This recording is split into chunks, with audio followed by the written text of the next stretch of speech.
Mga minamahal na kapatid kay Kristo, inaanyayahan ko po kayong lahat na maglakbay sa pananampalataya, isang peregrinasyon patungo sa ating mahal na parokya ni San Jose sa Hinundayan, Southern Leyte. Higit pa ito sa isang simpleng pagbisita, ito ay isang tawag upang pumasok sa isang banal na lugar at buksan ang ating mga puso sa presensya ng Diyos. Ano nga ba ang taglay ng isang peregrinasyon na nagbibigay nito ng makapangyarihang pagbabago?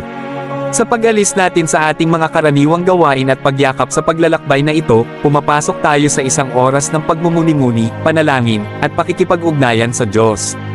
Sa pamamagitan ni San Jose, maraming manlalakbay ang nakatagpo ng bagong lakas sa kanilang pananampalataya. Isipin natin ang paglalaan ng oras para makapagpahinga at mapuno ng presensya ng Diyos. Ito ang hatid ng peregrinasyon, isang pagkakataong matuklasan ang ating tunay na sarili sa Kanya. Marami ang nakaranas ng kagalingan at kapayapaan sa paglalakbay na ito. May mga nakatagpo ng